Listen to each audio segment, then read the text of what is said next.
Nah, jadi untuk tindakan abdominal thrust itu tadi yang pertama harus teman-teman lakukan adalah identifikasi ya, mengenal sign symptomnya, tanda gejalanya. Ketika pasien ada kondisi tersedak, teman-teman identifikasi apakah ini total atau parsial ya.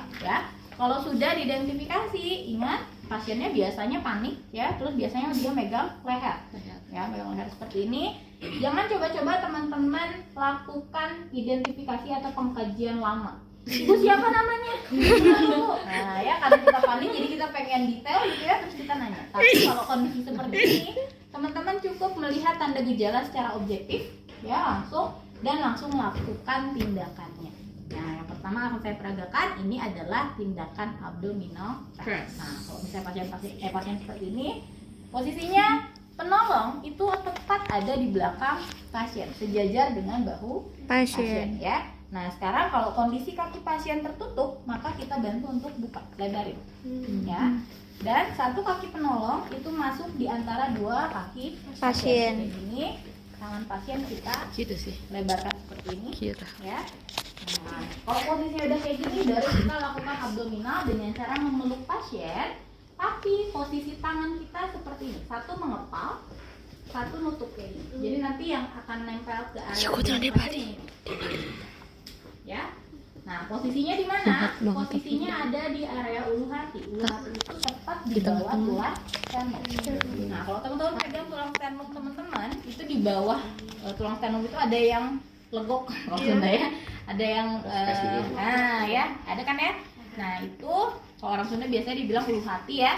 Nah, kita akan melakukan penekanan di area tersebut. Ya, caranya tadi ditepalin tangannya seperti ini. Kalau tangan seperti ini, posisi penolong memeluk pasien, kita hentakkan sebanyak 5 kali. 5. Ya, jadi harus pakai tenaga ya, kalau saya enggak, takutnya ikannya mual benar. Jadi nanti dikasih penekanan sebanyak 5 kali. Ya, ada yang tahu kenapa di area ulu hati? Karena ketika ditekan di situ akan menimbulkan refleks GERD atau ya. Nah, ada refleks muntah, maka dia akan otomatis keluar ya dengan hentakan tadi. Nah, kalau misalnya yang kedua, tadi kan apa? Abdominal thrust ya, posisinya di bawah tulang sternum, di atas pusat. Ya. Sekarang misalnya ternyata Ika ini adalah seorang ibu hamil saat tersedak, ya. Nah, kalau misalnya ibu hamil kan nggak mungkin kita lakukan di area abdomen. Nah, sama aja kita mau neken bayinya ya, janinnya. Nah, jadi untuk ibu hamil dan orang obesitas ya, yang perutnya udah buncit banget, maka tidak bisa kita lakukan abdominal thrust. Yang kita lakukan adalah chest thrust. Ya.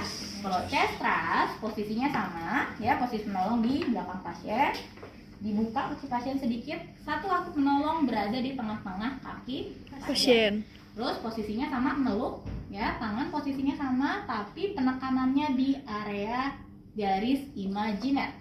Garis imajiner itu berarti di area sternum ya. Nah, kalau laki-laki itu bisa di area pertengahan puting susu.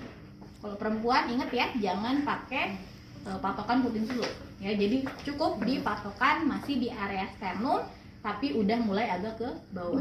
Hampir sama kayak RJP ya teman-teman ya. Tapi masih di tulang sternum. Tadi kalau abdominal thrust kan di abdomen ya. Kalau chest thrust berarti masih di sternum. Ya. Nah, posisinya sama. Kita lakukan seperti ini ya. Lalu kita hentakan.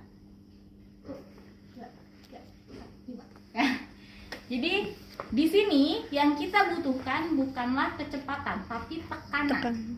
Ya.